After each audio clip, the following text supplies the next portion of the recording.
একটা হয়তো state government, হয়তো দুটো সেন্ট্রাল গভর্নমেন্ট, বা দুটো স্টেট গভর্নমেন্ট একটা সেন্ট্রাল গভর্নমেন্ট।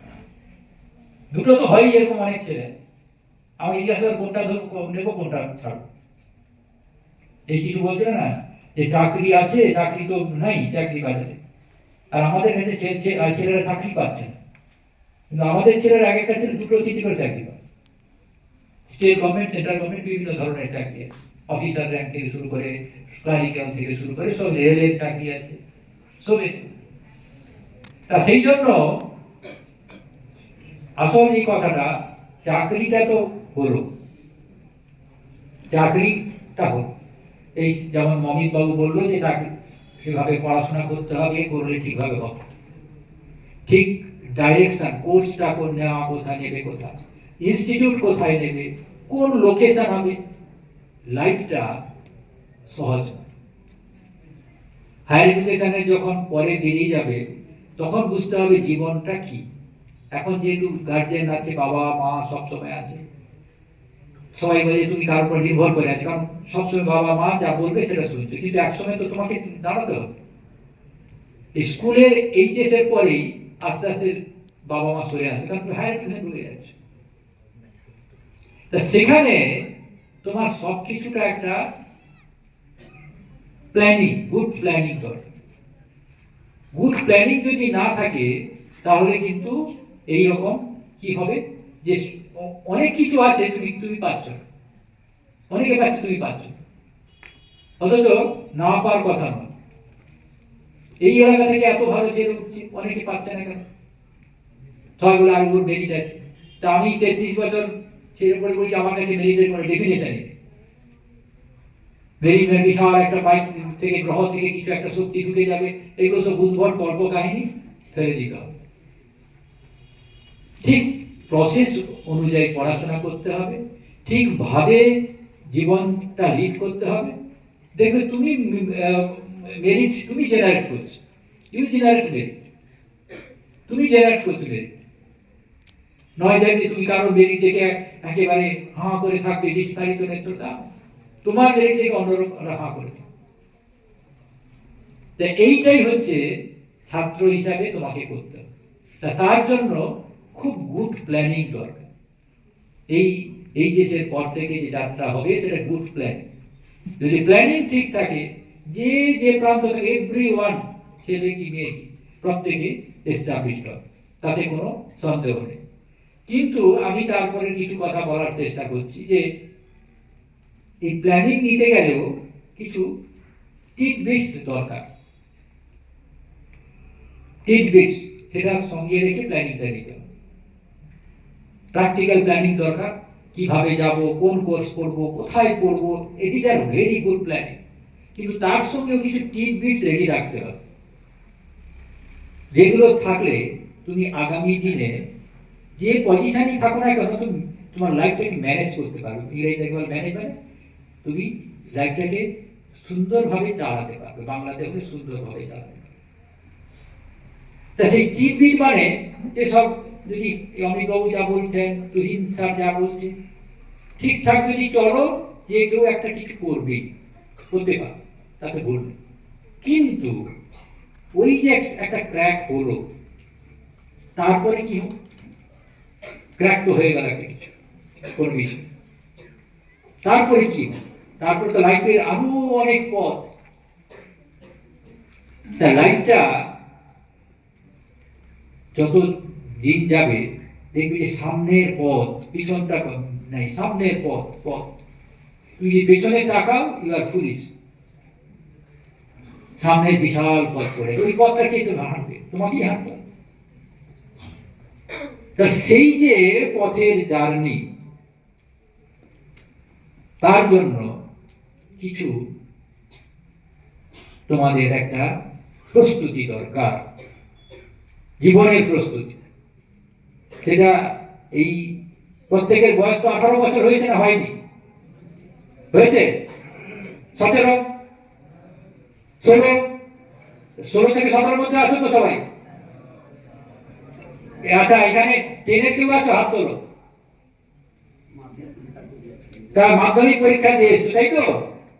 মাধ্যমিক পরীক্ষা দিয়ে এসছো 11, 12। তাহলে ম্যাক্সিমাম 16, হাইস্ট হচ্ছে ম্যাক্সিমাম 18, মানে 16 থেকে 18 মধ্যে সবাই আছে, ঠিক তো? কি সব হলো তাদের জীবনটা চালাবো কি করে?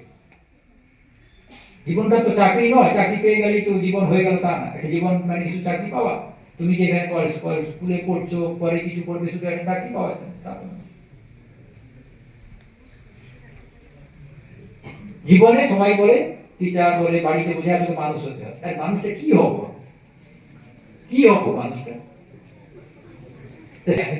ডাইরেক্ট বলছে কি, মুখে বলা যাচ্ছে না কি হবে বাবা, খালি মানুষ হবো, মানুষ হবো, মানুষ হবো, কি হবে তাহলে? তা সেই মানুষ হওয়া মানে কিছু জিনিস জীবনে প্র্যাকটিস করা, কিছু জিনিস জীবনে প্র্যাকটিস করা, খুব সিম্পল জিনিস। প্রথম কিরকম, এটা একেবারে প্র্যাকটিস মানে কি চির সময়, তুমি কি যতকাল পৃথিবীতে বাঁচবে, শেষ তোমার নিঃশ্বাস যতক্ষণ চলবে, ওই প্র্যাকটিস তোমার চলবে, সেটাই হচ্ছে মানুষ হওয়া।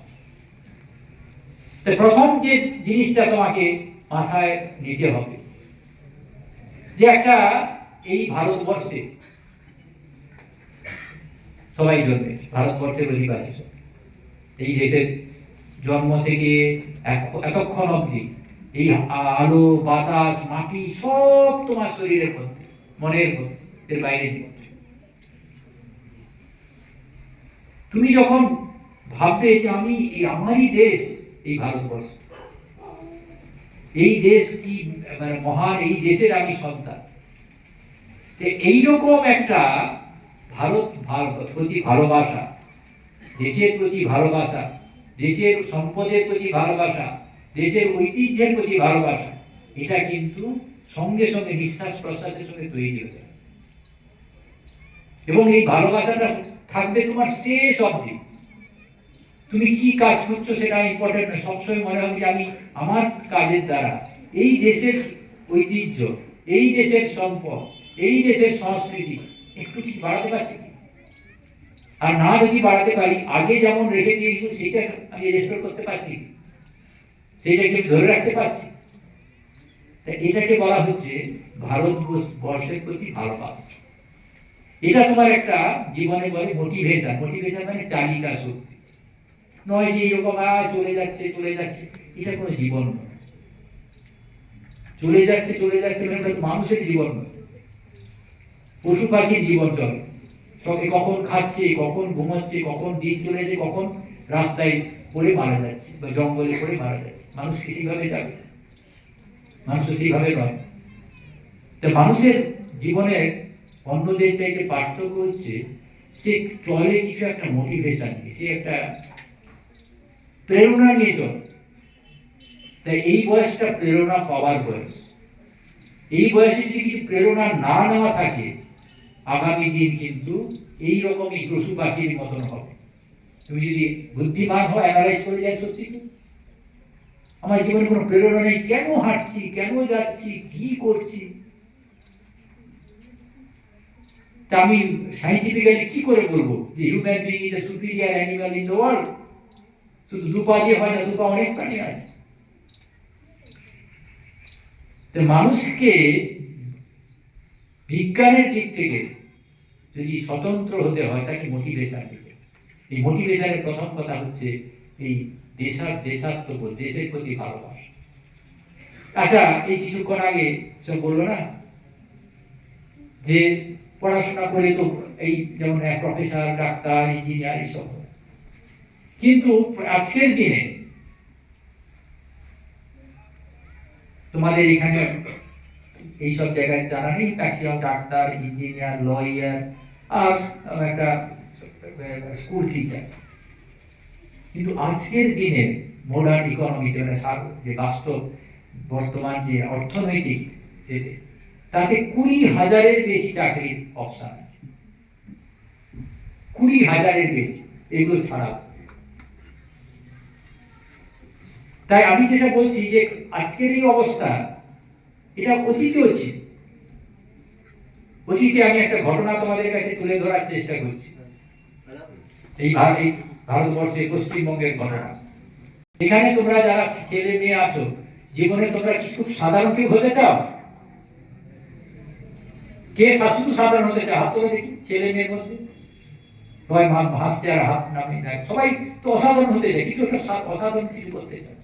কেউ কি সাধারণ হয়ে যায় জীবন কাটাতে চাও? তো কেউ চাও। তা অসাধারণ হতে গেলে মোটিভেশনটা কিরকম কাজে? 1937 সালের ঘটনা, ভারত তখন পরাধীন, তাই তো? তাই কলকাতাতে একটা সরস্বতী প্রেস বলে একটা আছে,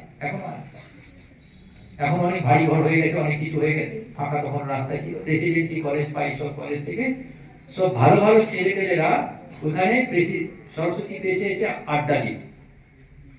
আড্ডা মানে এখনকার দিনের মতো আড্ডা নয়, মোবাইল দিয়ে লুজ টক তা নয়। কারণ বুঝতে পারবে ওইখানে আড্ডার যে মানুষগুলো তারা কার, আজকের দিনে তার প্রণম্যকে।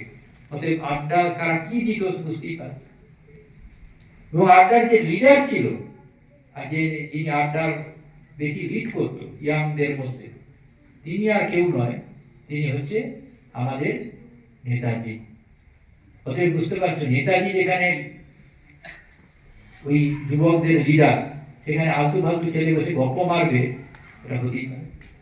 এবং সেখানে সমস্ত বিখ্যাত সাহিত্যিক, বিজ্ঞানী, সমাজসেবী, সব বিখ্যাত মানুষ, তাদের মানে নাম বললে সব সবাই কথিত ওই আড্ডায়, বিকাল আড্ডায়। তা সেখানে একটা এরকম পিছনে যে ছেলেগুলো বসে আছে, অনেকে মাথা নিচু করছে, এই করছে, বা আমার দিকে তাকাতে একটু ভয় টয় পাচ্ছে, একটু লজ্জা লাগছে, এরকম একটা কিছু। ওই রকম আড্ডাতে ওই নিচে, এখানে তোমরা যখন বসে আছো ওখানে নিচে বসে দাওয়াতে বসে আড্ডা দিত। তখনকার মতন একটা সফিস্টিকেটেড বেঞ্চও ছিল না, এইরকম নিচে মেঝে বসে 15-20 জন বসে আড্ডা মারত বসে। তা সেই পিছনে, সবার পিছনে বসে একটা ছেলে এসে বসত। সেখানেও সে একটা এতে কমার্স নিয়ে পড়তো। সবাই বলতো একটু লাজুক টাইপের, সবাই কথা তো লাস্টেও কথা বলতো, বেশি কথা বলতো। তা এবার একদিন ওই নেতাজি যেহেতু ওদের লিডার সেই গ্রুপে, তা বলছে আর ওই ছেলেটা তো আসে, বেশি কথা বলে না, ওকে কথা বলানোর চেষ্টা করে, বেশি কথা। তার বন্ধুরা বলছে যে ও কিন্তু একটা ভালো জিনিস দেয়, সেটা কিন্তু ও মানে দেখাতে চায় না, কিন্তু ভালো জিনিস জানে। কি জিনিস জানে না, ও নিজে খুব ভালো ম্যাজিক দেখাতে পারে। তখনকার দিনে ভারতবর্ষে, পরাধীন ভারতবর্ষে ম্যাজিকটা কেউ জানতো না বেশি, পপুলারিটি নিজের প্রতিভায় তিনি নিজে শিখেছে। তখন নেতাজি বলা যে ঠিক আছে, তুই একদিন ওকে ডাকতে পারবি? বলছে আপনি বললেই হবে।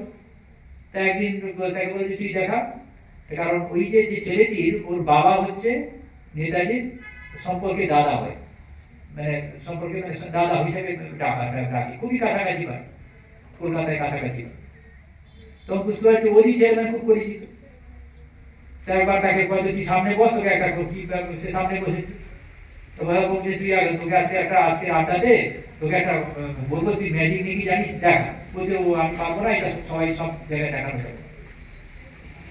তা অলরেডি তো লজ্জা পাই, তো তা অলরেডি তখন ইয়াং ছেলেদের মধ্যে যেমন রাগিয়ে যাবে, তুই এমন ম্যাজিক জানিস সেটা বাচ্চাদের দেখা, বড়দের ধরে ফেলবো, তো তাই তুই বলছিস। তো তো মানে বাচ্চাদের ম্যাজিক দেখাস, তা ওই জন্য তো লজ্জা লাগছে। তাই বাচ্চা রুমালটা হাত থেকে ছিনিয়ে নিয়ে সঙ্গে সঙ্গে ওই একটা রুমাল দিয়ে 5খানা ম্যাজিক তৈরি করে ইনস্ট্যান্ট।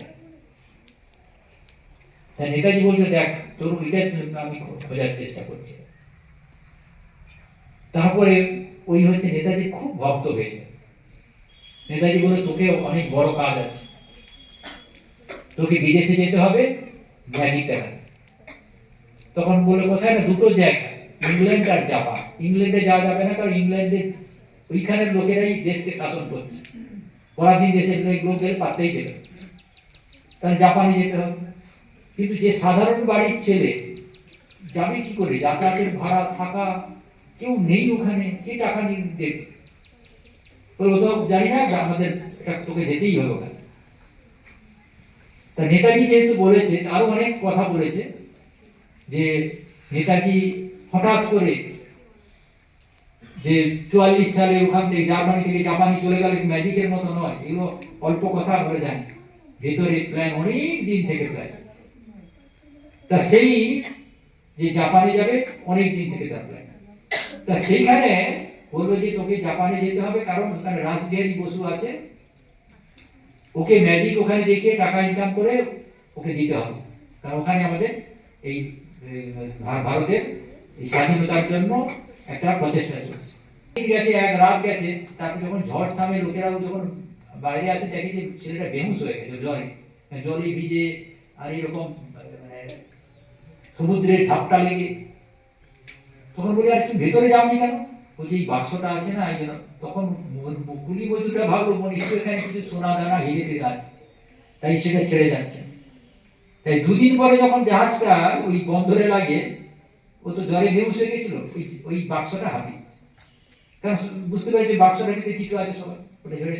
যেমন তুমি যদি একটা ব্যাগ বাসে বা কিছু ভাবে আগলে রাখো, দেখলে যে ওইটা পকেট মার হয়ে গেল, নিশ্চয়ই ভিতরে কিছু টাকা পয়সা রেখেছে, পকেট মার ভাব। ওই তাই হয়েছে। এবার ওর মধ্যে ভিসা পাসপোর্ট সব। এবার যখন ইমিগ্রেশনে যায় ওর কিছুই নাই, ওর কিসের জন্য এসছি বলে আমি বোঝানোর চেষ্টা করি, এই কারণে এসেছি। ওর বিশ্বাস হচ্ছে না। অনেক কাকুতি মিকুতির পর বললো তোমাকে একটা ভিজিটার ভিসা দিলাম, কয়েকদিন তুমি ঘুরবে, কিচ্ছু কাজ করতে পারবে। ওর মাথায় আছে আমি শুধু ল্যান্ড করলেই হলো। তা ওখানে একদিন এরকম অনাহারে ঘুরেছে, তারপর দু একটা বাঙালি ভারতের সঙ্গে পরিচয় হয়েছে, এই উদ্দেশ্যে এসছে, এইরকম আমার বিপর্যয় হয়েছে। তা রাসবিহারী বসু দেখা পেতে অনেক দূর। তখনকার দিনের তো হোয়াটসঅ্যাপ মোবাইল নেই যে আমি কলকাতা ভাই দাদা আমি এখানে আছি, টাকা পাঠাও, এই যে অনলাইনে ঝপঝপ করে টাকা ঢুকে যাবে। আজকের দিনের মতো নয়। যেখানে আছে যোগাযোগ করবে, যাবে কি করে? তার অ্যাড্রেসও জানে না, তার তখনকার দিনে পিনকোড দিয়ে খুঁজে যাওয়া মুশকিল। তা ওইখানে বন্দরে যে কজন ভারতীয় বা বাঙালি ছিল তাদের সঙ্গে পরিচয় করে করলো, তারা কিছুভাবে হেল্প করে খাওয়া দাওয়ার ব্যবস্থা করলো। তা করতে করতে একজনের সঙ্গে জাপানের একজন যে ম্যাজিশিয়ান ক্লাব, তার যে চেয়ারম্যানের সঙ্গে ওদের ইন্ডিয়ান একজন পরিচয় ছিল।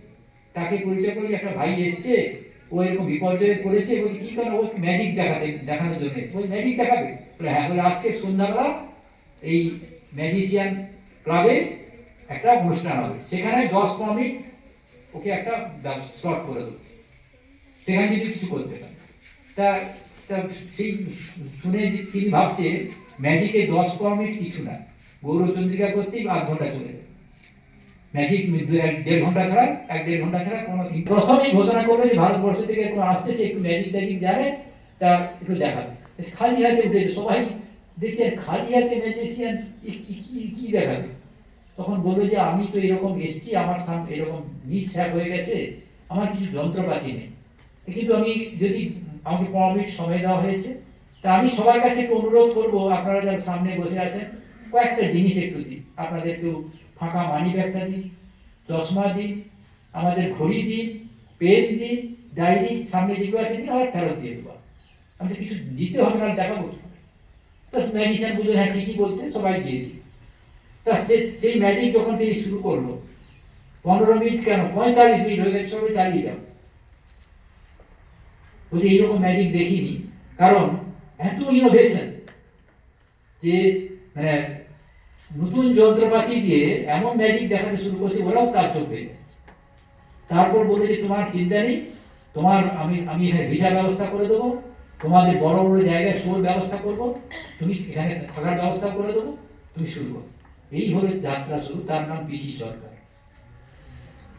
আজকের দিনে যে পিসি সরকার তোমরা দেখো, নেতাজির আশার পথ তৈরি করেছিল পিসি সরকার। ওইখানে এত ভাবে ম্যাজিক দেখিয়েছিল, দেখাতে যে টাকা ইনকাম হয়, সারা পৃথিবীতে রটে যায় যে এশিয়ার মধ্যে মিরাকলস ম্যাজিশিয়ান হচ্ছে সরকার। এবং পিসি সরকারের প্রতিজ্ঞা ছিল, দেশ যতদিন স্বাধীন না হয় আমি ইংল্যান্ডে যাব না, কারণ ইংল্যান্ড হচ্ছে, ব্রিটেন হচ্ছে ম্যাজিকের মানে আতুর ঘর প্রধান। অনেক কল এসছে, যাই। এবার 50 কি 52 সালে যখন ওখানকার মাউন্ট ব্যাটেন, মানে যখন একেবারে বলতে গেলে ওখানকার রাজা বা রানী লর্ড মাউন্ট ব্যাটেন এবং লেডি মাউন্ট ব্যাটেন ডাইরেক্ট নিমন্ত্রণ করে যে আপনাকে আমরা চাই, আপনি আমাদের রয়্যাল গেস্ট আসবেন, তখন যাই। সেইখানে এই যে মানুষ দেখো, ম্যাজিক একটা তখনকার দিনে কিছু না, আজকের দিনে ম্যাজিক সাবজেক্ট হয়ে গেছে, কত কি হয়ে গেছে। কিন্তু একটা তথাকথিত এমন একটা ইনোভেশন দিয়ে সে এমন একটা বিশ্ববিখ্যাত হয়ে গেল, কিন্তু তার পিছনে মোটিভেশন কিন্তু ম্যাজিক দেখানো ছিল না, ছিল হচ্ছে দেশকে যেন কিছু একটা করতে।